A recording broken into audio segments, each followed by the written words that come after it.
I want to welcome you to the Engineer Your Success podcast. I'm your host, Dr. James Bryant. And today we're going to be talking about a topic that I think is essential for technical professionals, and that is branding. So what does branding have to do with you and your work and your role as an engineer or a leader? What does branding have to do with you as an individual? We're going to answer some of those questions today. And I have Ari Weinstein here to talk about this topic. Ari, will you please introduce yourself to our audience? I'm Ari Weinstein. I'm a coach who specializes in branding, both personal and business branding. I guide people to communicate better about themselves. You've worked with technical professionals, you've worked with lots of different people. What are some of the obstacles that get in their way of being able to talk about themselves or to talk about their personal brand? I can think of three things really quickly. And the first one is that there's discomfort, right? kind of like I sound now, a little uncomfortable because I'm nervous. I'm on a podcast. So nerves get in the way, the emotions. And it's like, oh, I have to talk about myself, and people feel put on the spot. Another obstacle, and you see this in a lot of technical professionals, we tend to talk in technical terms, right? It's so much fun to talk shop and mention something technical, but when you're talking about yourself or communicating with people who don't necessarily know as much as you do, that can get in the way. And the third thing is that as technical professionals, we often focus on the output. We think, well, we're judged by our output. I don't have to talk about myself as long as the blueprints are good or the plan is good. So there may be people that are listening that have the question, how does learning how to talk about myself or my personal brand, how is that going to help me in my career? The short answer here is that your career is not just about your technical output.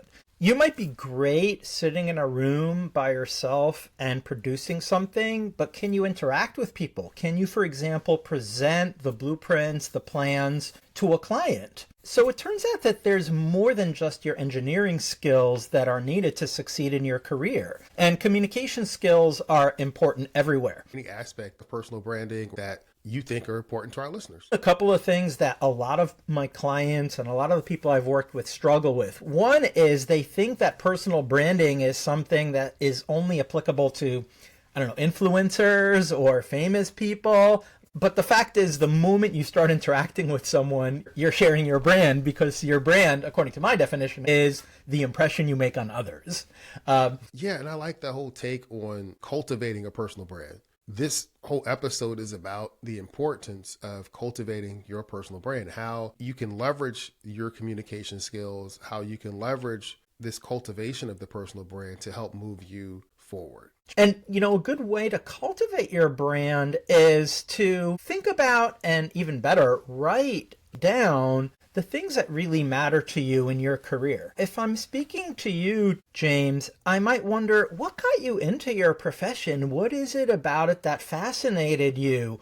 What draws you to it? And through that discussion, you can discover, and through that contemplation, you can discover what it is that you really love to do, and therefore you would enjoy talking about with other people. So even if you're shy, you can develop a sense of who you are and become excited about it and be willing to share it. I know it was a hypothetical question, but for me, starting out as a civil engineer, I like the whole concept of working on projects for the benefit of society. And when I think of civil engineering, I think of roadways. I think of being able to bridge the gap, provide pathways of opportunity, because economic development, all kinds of things come when you're able to put transportation in place. And so that part of civil engineering was always of interest to me. And I think about what I do now as an executive coach, and it's helping people, as was helping close the gap as well, to provide a vehicle to get people from where they are to where they want to go. See, that's awesome. And as you no doubt have dealt with in your career, connecting people via transportation, you're not just connecting people, right? You connect people with goods,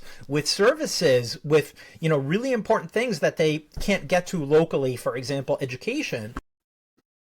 Transportation is critically important, and I love that larger view that you just shared about, the benefits of becoming an engineer and contributing in this bigger way to society. You and I could go on and on probably talking about transportation. So I love that. Yeah, it's like reframing what you're doing and what interests you in a way where you can make the connection and talk to other people.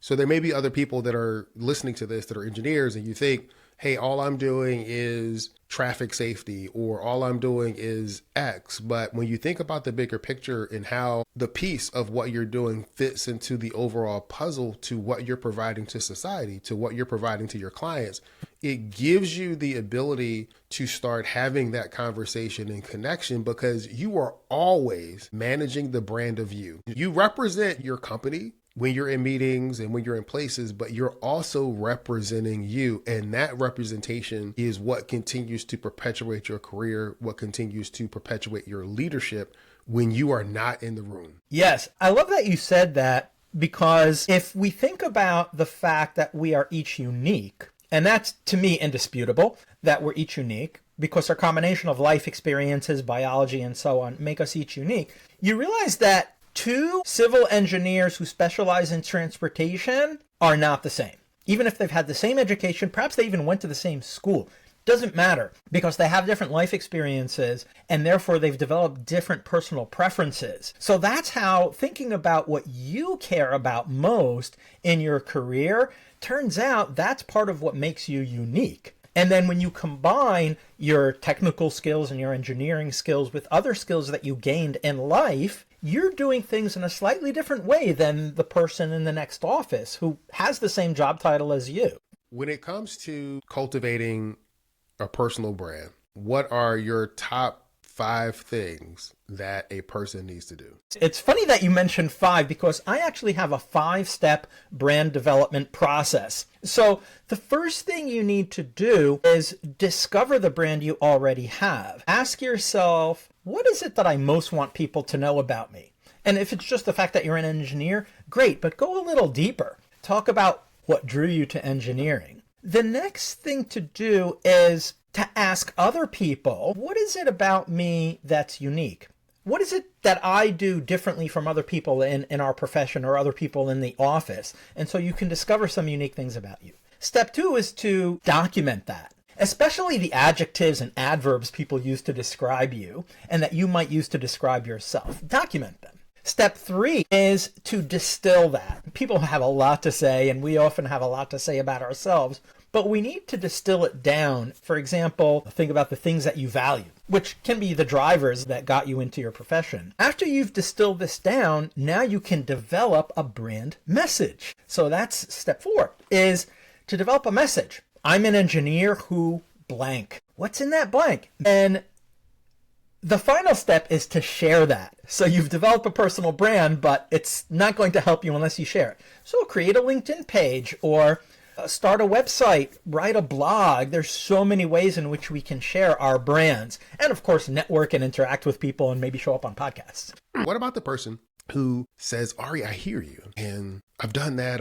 I've written what I'm doing in my profession and why I like it, but I don't want to share because maybe I don't think I'm good enough, or that I'm not a good enough engineer. I'm not technically strong enough. Maybe they're dealing with imposter syndrome.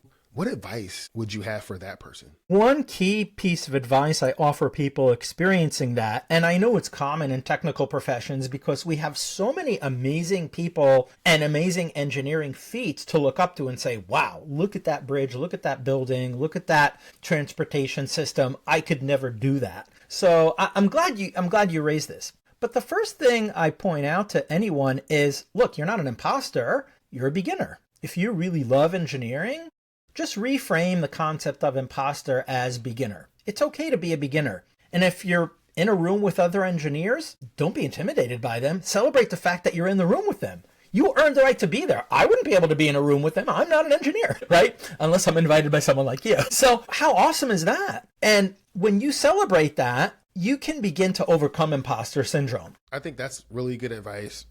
And there's also the going through the reps or training yourself so that you can get comfortable with who you are. How can you show up as your authentic self in understanding that your authentic self is enough? One of the things that you mentioned is that we each have a unique combination of skills, abilities, and talents and education, and how we use that and play that out in life is unique to us. I can remember being at an awards ceremony at Virginia Tech. So I was being recognized as an outstanding alumni award. So I'm there, folks are getting awards, they're running multi-million-dollar companies. And I'm looking around saying, don't necessarily belong here. I got the award because I had been managing a $70 million applied research program as part of the Strategic Highway Research Program too, when I was working for the National Academies of Science, Engineering, and Medicine. And so I'm there for the award, but when they got to talk about the accolades and all of the stuff, the person that was like, oh, now we have, Dr. James Bryant, he's going to get this award. And when I went to ask people about Dr. Bryant, here's what they had to say. They talked to a lot of different people, and everybody said something to the effect of, he provides value, he's interested in who you are, and he loves his family.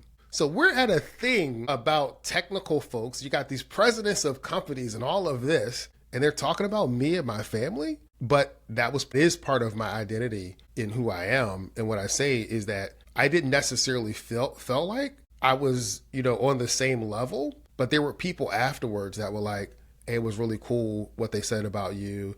I'm glad that you're investing in your family. Thanks for being an example of what is possible. See, that's wonderful. And that's so great to hear. It sounds to me like you value family. That yes. Family is one of your highest values. Yep. Right? One of your core values, the things that we don't negotiate over, right? So I took away two things from what you just said. One is being in that room with all these amazing people. And to me, again, so that you don't get trapped in imposter syndrome, I would think, gee, I'm part of this. It doesn't matter how big or small a part you are. Any engineer can tell you, it doesn't matter how small a nut or bolt is. It's where it's located in the mechanism and its critical role in holding certain things together. So even a small item can fail and cause failure throughout an entire system. So we are all part of systems, right? We're part of the economy. We're part of an industry. So I think there's a good reason to take pride in that we're a part of something bigger, as opposed to thinking, oh, these guys are richer, or these guys are more successful, or these guys have done bigger projects. You're part of it. But the other thing you said about family is so critically important, because I'll bet there was more than one person in that room who felt that they wish they could be spending more time with their family because they get so caught up in work. And that's, I think, another thing that we can all acknowledge, especially in engineering and other technical fields, is we love what we do, so we get caught up in it, and sometimes we sacrifice because the job demands it, right? If something needs to be fixed, it doesn't matter what time of day it is, it needs to be fixed. It needs to be fixed. But there's sacrifice, right? It is. And I think that the key there is, are you knowingly, intentionally sacrificing? Right. Or are you fooling yourself saying that you're doing all of this stuff for your family, you're doing all of this stuff for these other people, but you're not intentional about what you're doing. So you're not making time for family. Therefore, work takes all of your time. And it's unintentional. It's like you're not even thinking about it. When you're intentional, when you're intentional with your time, then there's a recognition that as an engineer, as any professional, it's going to require extra work from time to time. There are going to be days where you're going to have to work long hours. There are going to be weeks, maybe even months where you're going to have to do that. The key is being intentional about that with your family, with your life, saying, okay, for the next 3 months, I know this is going to be a big project. I'm going to be working these extra hours. This is what I'm going to do. I'm going to set aside this time to do X, Y, and Z. I'm going to try to work in some self-care and some rest, but I know for this time period, this is how it's going to be. And if you're married, communicate that with your spouse so that they will know. Invite them into the process to help you achieve that goal. I liken work-life balance to riding a bike. You're dynamically balanced. You're always moving forward. You're pedaling, you're moving, and sometimes you have to lean a little bit more into work. Other times you have to lean a little bit more into life and your personal life, but you're constantly moving forward. I love that analogy of the bicycle. And the way I connect that to personal branding is, remember that every now and again, you may have to get off the bike and make sure that you're okay and that the bike is okay. Stopping to notice how you're feeling and what exactly the impression is that you're making on other people. Maybe your bike got muddy, so now you're not making the best impression. Yeah. So it's important to pause and look at ourselves and examine our brands, examine the impression we're making on others. It's actually a healthy thing to do. Okay. So what would you say is the top mistakes that people make with personal branding?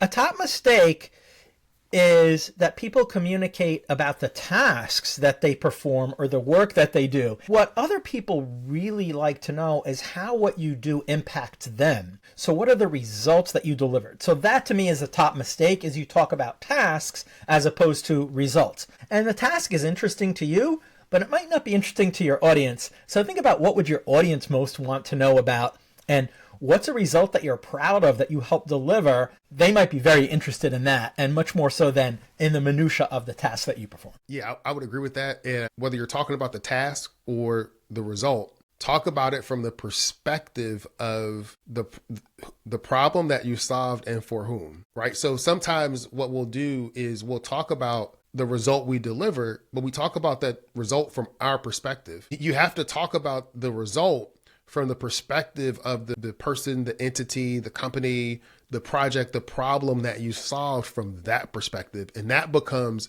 a very useful tool and skill that we can all develop. You know, I love that you said that. And I have a tip to add here, which is when you're practicing communicating about the result, ask yourself the question, pretend that the person listening to you talking is asking the question, so what? So what? In other words, okay, I strengthened the truss on that bridge. So what? Well, now it's safer. Now it can go maintenance free for another 20 years. Now it will save the city that owns that bridge. It will save them $10 million over the next 2 years. So ask yourself, so what? In other words, what's the downstream effect? Not just the result you delivered, but what's the downstream effect to others? That's great. And depending on your personality, try not to judge your inner voice when your inner voice says, so what? Right, exactly. In other words, recognize that the so what is not a judgmental question. Yeah. It's really genuine curiosity. So if we're curious about others, other people are curious about us. Yeah, no, I think that's great, Red. I am enjoying this conversation. Ari, are there any other tips or tools or topics that you want to go into for the podcast listening audience? One topic that comes up, and this is where personal branding comes in, is say, okay, who am I now and who do I want to be in the future?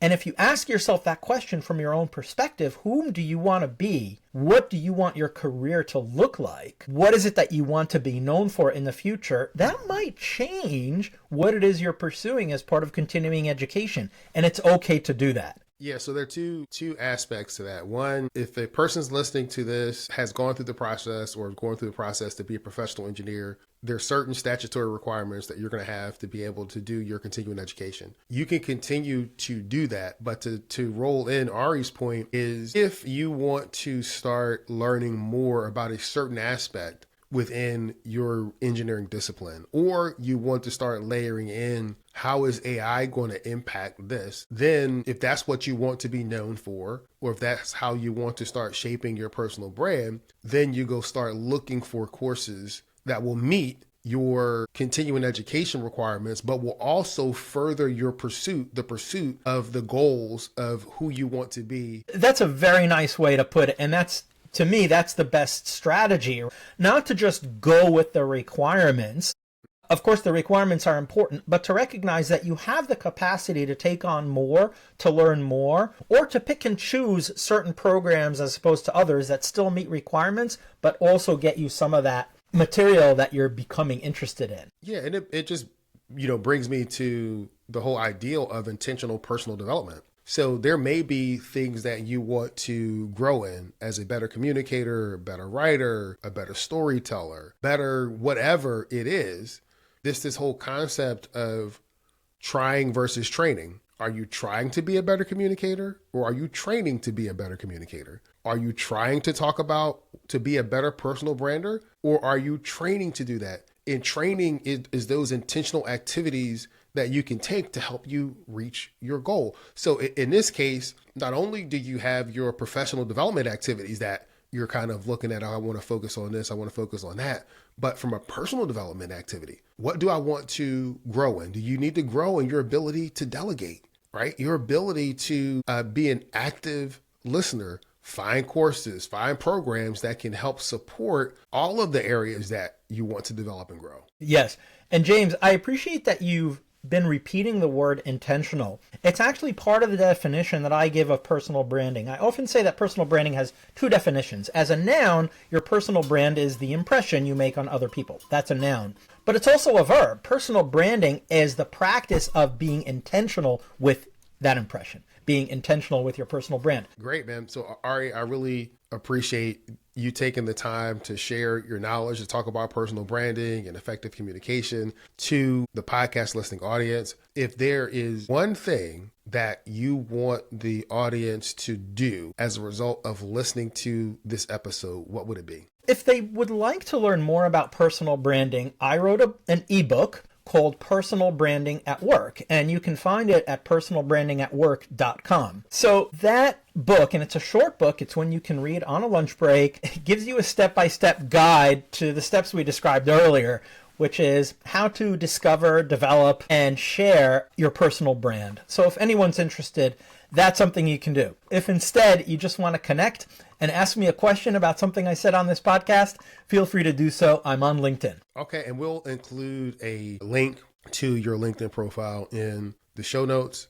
So, Ari, I'm going to flip this thing around, and I'm going to ask you, do you have any questions for me? So now you are the interviewer and I am the interviewee. Yes, the question I'm really curious about is, what is it that you feel the people you serve are struggling with or would most want to know about this topic or about other topics that career coaches and career professionals might be able to help them? I would say the biggest topic is understanding that you are valuable just as you are, that you're worth it. You're worth the effort. You know, there are a lot of technical professionals who may struggle with delegation or communication.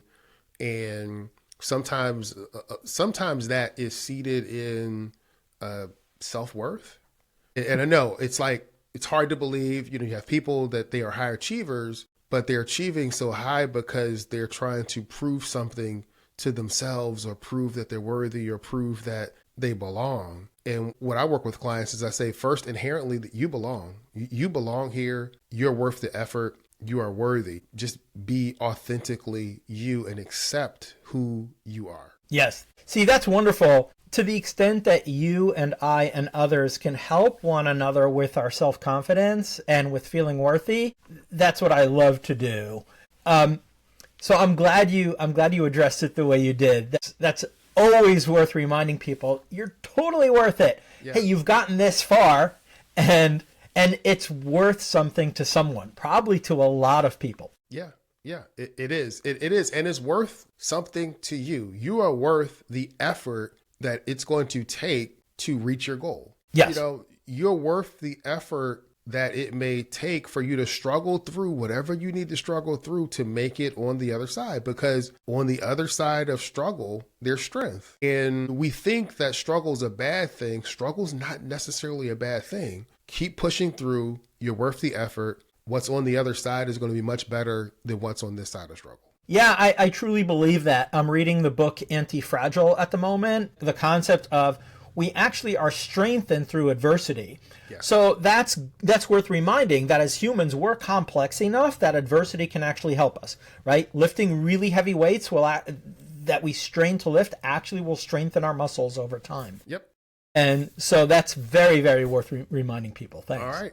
Any other questions for me? No, I love ending on this note, right? Reminding people that they are worth it and it's worth the effort. And there is something amazing to be found at the end of the struggle, at the end of all the work that your listeners put into themselves to study and to achieve. And here's the thing, when you accomplish it, when you're on the other side of that struggle, celebrate the wins, really celebrate what you've been able to accomplish, and know that there's going to be another struggle coming. There's going to be another thing that you want to achieve. And you'll get into this process and you start loving the journey in the process of becoming. You keep moving forward, you keep moving forward. So listen, Ari, I want to thank you for being a guest on the podcast, and I'm going to end this episode like I end every episode, and that's this. Many people know what to do. Fewer people know how to do it. And there's a select group of people that follow through, that do it, and they're living the life of their dreams, and they're helping others do the same. And Ari, I want to thank you for being part of that select few. My pleasure. Thanks to everyone for listening.